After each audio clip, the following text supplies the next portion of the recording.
주님께서 여러분과 함께 마테오가 전한 거룩한 복음입니다. 주님 영광 받으소서. 그때 예수님께서 군중에게 말씀하셨다. 하늘나라는 바다에 던져 온갖 종류의 고기를 모아들인 그물과 같다. 그물이 가득 차자 사람들이 그것을 물가로 끌어올려놓고 앉아서 좋은 것들은 그릇에 담고 나쁜 것들은 밖으로 던져버렸다. 세상 종말에도 그렇게 될 것이다. 천사들이 나가 의인들 가운데에서 악한 자들을 가려내어 불구덩이에 던져버릴 것이다. 그러면 그들은 거기에서 울며 이를 갈 것이다. 너희는 이것들을 다 깨달았느냐? 제자들이 예 하고 대답하자 예수님께서 그들에게 이르셨다. 그러므로 하늘나라의 제자가 된 모든 율법학자는 자기 곳간에서 새 것도 꺼내고 옛 것도 꺼내는 집주인과 같다. 예수님께서는 이 비유들을 다 말씀하시고 나서 그곳을 떠나셨다. 주님의 말씀입니다.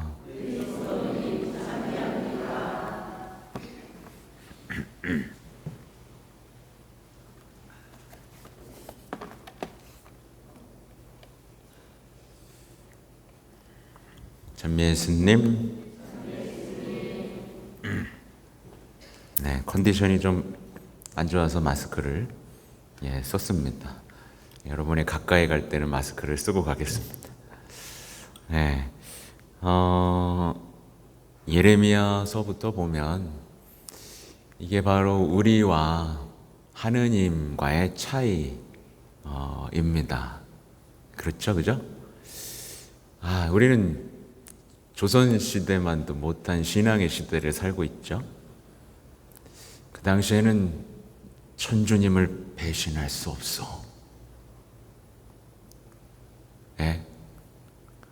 정말 그런 어떤 공경이 있었어요. 그죠?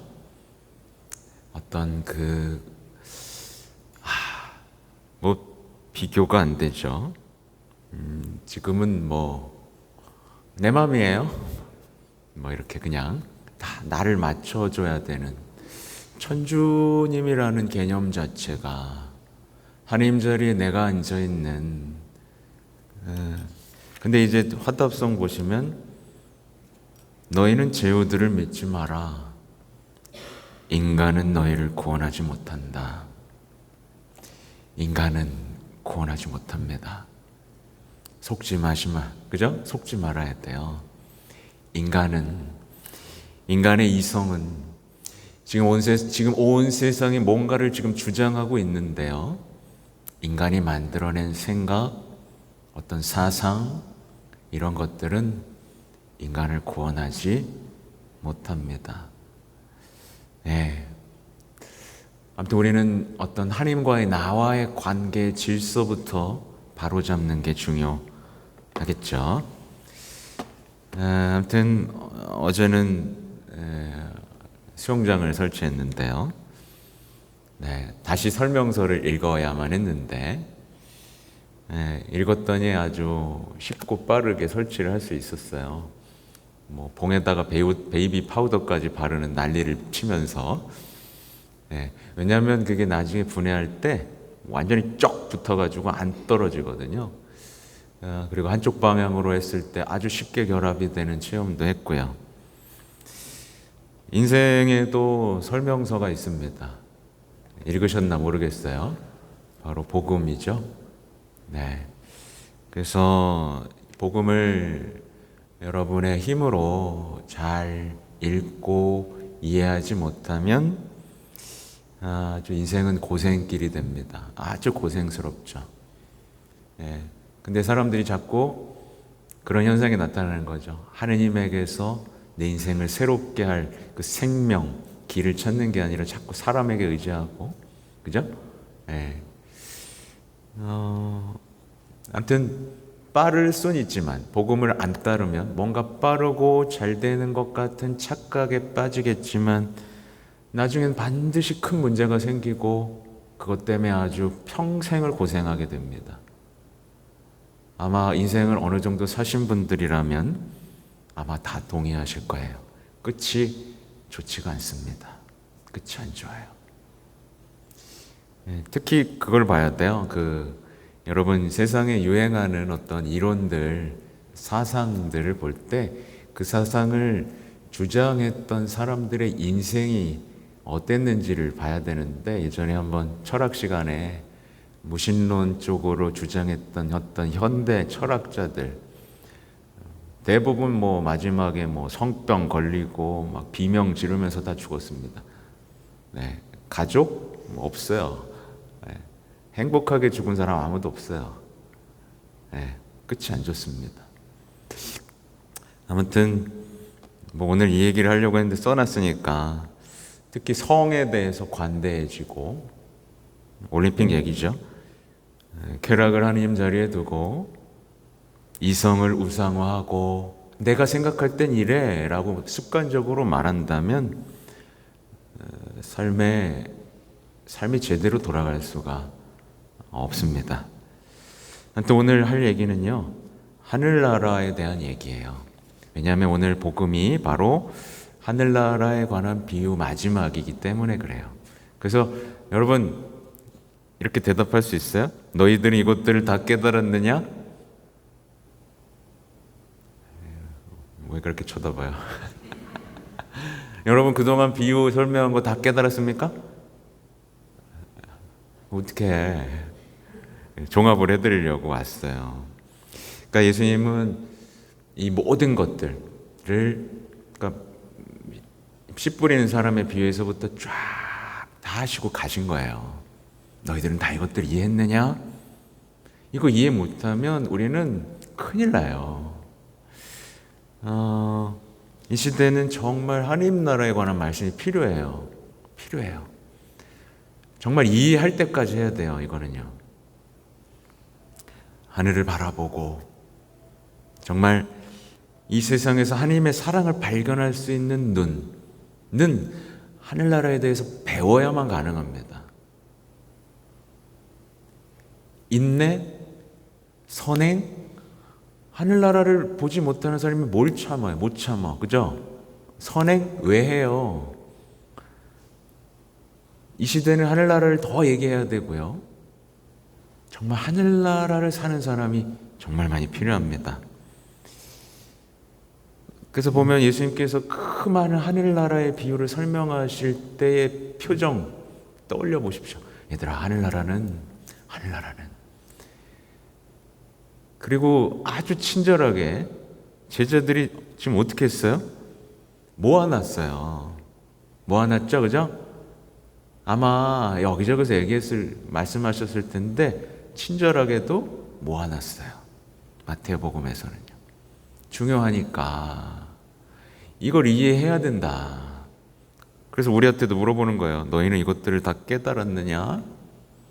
너무 깨닫지 않고 넘어가지 마라, 제발. 이거고요. 그걸 듣던 사람들의 표정도 떠올려 보세요, 여러분. 기뻤겠죠? 아, 그렇구나. 야씨, 이제 나도 참을 수 있어.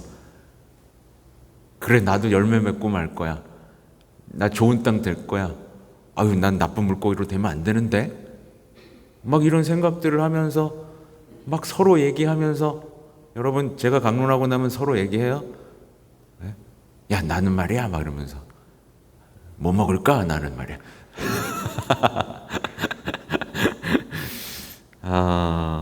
그래서 그리스도인들은 이 하늘나라 굉장히 중요합니다. 오늘 종합을 하려는 거예요. 그래서 보면 예수님께서도요, 보세요. 회개하여라. 하늘나라가 가까이 왔다. 네, 너는 하늘나라에서 멀리 있지 않다. 계속 이런 얘기를 하시잖아요. 그럼 내가 어디쯤 있는지, 이해했는지, 그죠? 그리스도인이라면. 또 마지막에 하늘나라의 제자가 된 모든 율법학자. 여러분, 하늘나라의 제자로 살고 있어요? 안 살고 있어요? 살고 있죠? 이런 것들을 다 점검해야 돼요. 다 점검해야 돼요. 그리고 제자들에게 가서 하늘나라가 가까이 왔다고 선포하여라. 예. 그럼 내가 뭘 이해해야 선포를 할 거 아니에요. 내가 뭔가 그것 때문에 기뻐서 벅차서 그래야 선포할 거 아닙니까? 내 자녀에게든 내 배우자에게든 내가 가진 희망에 대해서 언제든지 증언할 수 있어야 될 거 아닙니까? 그죠? 뭐만 질문하면 그냥 꿀먹은 벙어리처럼 너 두고 봐. 내가 공부해서 올 거야. 막 신부님한테 한번 가봐. 이러지 말고. 그죠? 그래서 오늘 굉장히 한번 다시 저도 리프레시한 거예요. 나는 과연 사람들이 하나님 나라를 꿈꾸게 만들고 있나? 과연 하늘나라를 사고 싶게 만들고 있나? 내가 지금 뭔가 잘못하고 있진 않나? 를 돌아보면서 썼습니다. 그래서 보면 하늘나라를 꿈꾸며 아버지의 나라가 오시며, 그죠? 이 기도하는 그 기쁨에 대해서 생각해 봐야 되는데, 처음부터 이렇게 돌아보면 이제 하늘나라를 아는 사람은 이제 매일의 삶에서 말씀을 품어요. 그죠? 말씀 품고 풍요로운 열매를 맺어요. 이게 말씀이 무슨 도움이 되냐라고 내버리지 않아요. 그죠? 계속 품고, 이게 굉장히 현실적인 얘기구나. 현실적이고 날 영원히 기뻐 살게 하는 말씀이구나 라고 하면서 계속 뿌리 내리고 계속 커갑니다. 요즘은 그런 사람이 필요한 거예요. 그냥 무슨 뜻인가만 계속 공부하러만 다니고 이게 현실에 뭐 어떻게 적용해야 되는지 모르는 사람이 아니라 정말 열매 맺는 사람, 뿌리 내리고. 그렇죠? 네. 어르신들 세대는 이 말씀을 못 뿌리 내리고 자꾸 막 사자성어 찾고 공장 면접 찾고. 여러분 안 그러죠? 네, 저희 아버지가 그랬었어요. 네, 그만 보라고 좀. 네, 어르신들 카톡에 오고 가는 거 내가 뭔지 다 알아. 막 뭐 좋은 걸 막 띠띠띠 하면서 막. 그러니까 하늘나라를 알아야 보이는 악도 견뎌요. 그죠? 가라지도 견딜 수 있어요. 그리고 상처받고 실망하고 패배해도 계속 사랑할 수 있어요. 하늘나라 희망이 있으니까. 근데 이거 없으면 툭 치면 그냥 견딜 수가 없어. 다 뽑아버려야 돼. 그러면서 막 혈안이 돼서 나가게 됩니다. 가라지, 악한 자들, 악마들이 이렇게 많은 세상에서 하늘나라를 말하는 건 그래서 중요합니다. 그걸 살아내는 것, 구체적으로 살아내는 건 더 중요하고요. 하늘나라를 살아가는 사람은 기쁨과 희망을 노래해요. 보면 또 마찬가지로 어떤 삶의 어려움이, 억울함이, 문제가 생겼을 때도 무럭무럭 자라는 그 말씀의 힘 때문에 그럼에도 불구하고 모든 문제가 그를 쓰러뜨리지 못해요. 문제가 오히려 하나님을 만나는 디딤돌이에요. 실제로 그렇죠. 여기서 힘들지 않으면 성당을 안 오거든요. 맞죠? 그죠? 대부분 그러니까 여러분 자녀들 힘들 때 이제 성당 온다? 네. 뭔가 좌절을 한번 해봐야 순례도 떠나는 거예요. 그러면서 인생이 이런 게 아니구나. 여러분, 근데 그거를 너무 크게 생각할 필요 없이 여러분의 각 작은 삶 속에서의 문제들과 갈등이 더 기도하게 만들고 하나님을 사랑하게 만들고 삶을 새롭게 할 수 있는 디딤돌이 된단 말이에요. 하늘나라를 보는 사람은요. 그래서 그 유명한 얘기 있지 않습니까? 희망이 없어도 희망하며. 그건 긍정적으로 생각하는 것과 전혀 다른 얘기죠. 희망이 없어도 희망하며 인내 속에서 감사의 노래를 부르면서 마지막 날을 꿈꾸잖아요. 그리고 발견해요. 잘하고 있다는 걸. 집주인의 약속을 믿죠. 집주인 약속하셨으니까 마지막 날 약속하셨잖아요. 그죠? 내가 다 할 거야. 나중에 나쁜 놈들 천사들이 다 골라낸다. 마지막 집주인의 약속을 믿으면서 이 겨자씨 누룩처럼 아주 조용하게 드러나지 않지만 결국 풍요로워지는 이 삶을 살죠. 또 하늘나라에 대해서 매력을 느낀 사람은 열망을 잃지 않고 열정 속에서 살 수 있게 됩니다. 정말 미친 사람 소리를 들어요. 그렇죠? 네, 여기서 미친 사람 소리 들어봤다. 네, 그래요. 진짜 미친 거 말고. 미친 사람 소리. 넌 뭔데 그렇게 좋아서 그 정도 들어봐야 돼요. 정신 나간 사람 소리 듣지만 뭐 예를 들면 그냥 그거밖에 그냥 돈 그렇게 쎄 빠지게 모아가지고 뒤에 얘기하겠지만 그냥 가난한 사람 줘버리고 성지순례 가버리고 네, 야 미쳤냐? 왜 그래 자꾸 그죠? 남들은 다 돈 모아가지고 집값 오른다는 데다가 돈 다 붓는데 이 사람은 안 모아.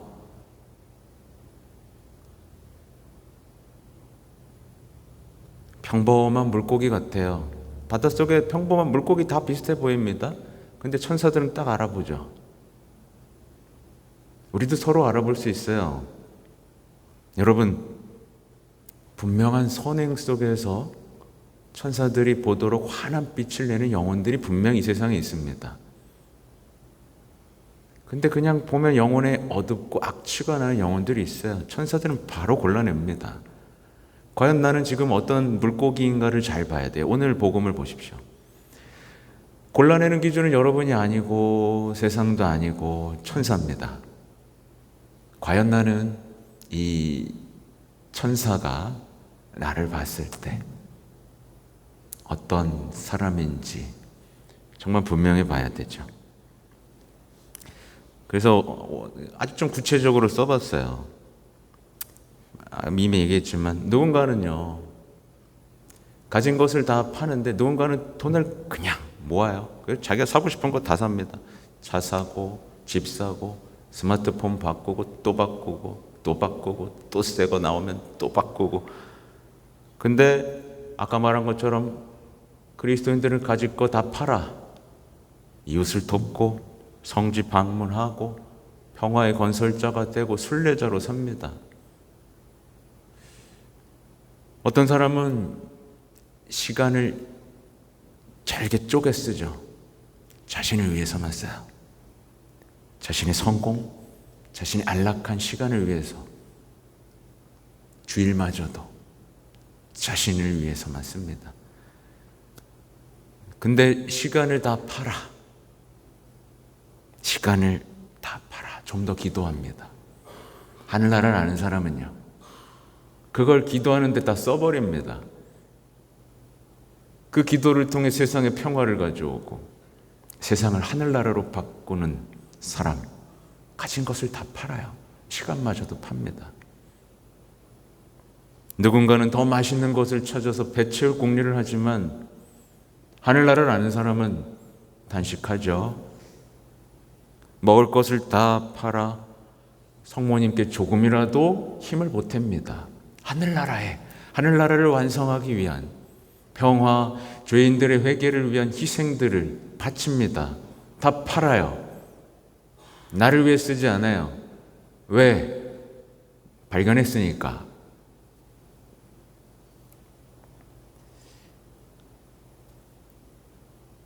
우리의 마지막 날을 다시 생각해 보면 그물을 피할 수는 없습니다, 여러분. 여러분 잘 생각해야 돼요. 오늘 복음을 보면 천사들이 이제 나의 마지막을 볼 때 웃을까요? 찡그릴까요? 그 기준은 말씀이에요. 말씀이란 말이에요. 다른데 삼지만 이미 답안지가 다 나와 있습니다. 어떻게 살아라. 네, 다 나와 있습니다. 그리고 마지막으로 보는 건 예수님께서는 지금 하늘나라의 제자에 대해서 말씀을 하셨습니다. 하늘나라의 제자는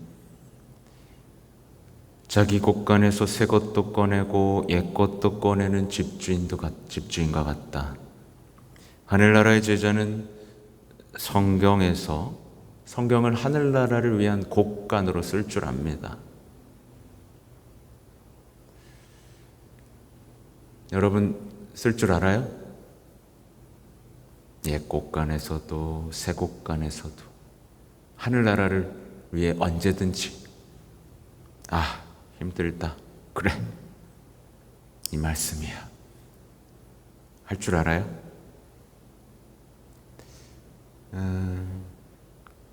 말하자면 약간은 비판적으로 얘기하자면 이 강론, 저 강론 찾아다니고 이 강의, 저 강의 찾아다니지만 빈 곳간의 주인으로 남는 사람이 있어요.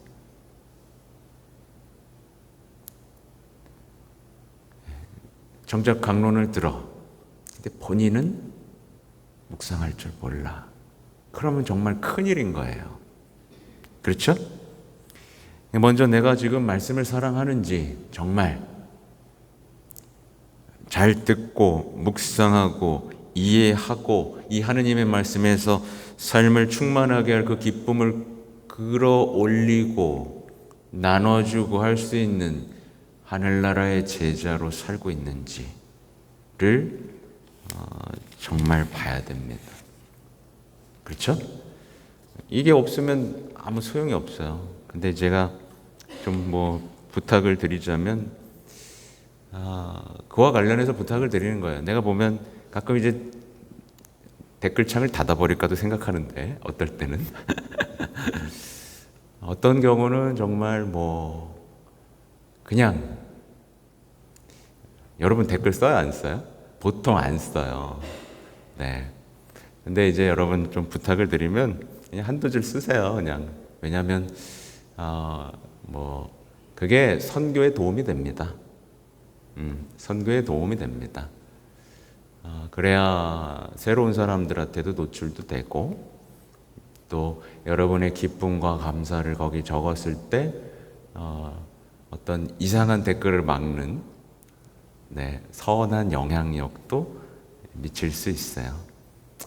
아무튼 그렇습니다. 여러분 하늘나라 여러분은 이것들을 다 깨달았습니까? 다시 한번 집에 가셔서 마태복음 읽어보시고 하늘나라의 제자로서 아름답게 사시기 바랍니다. 아멘.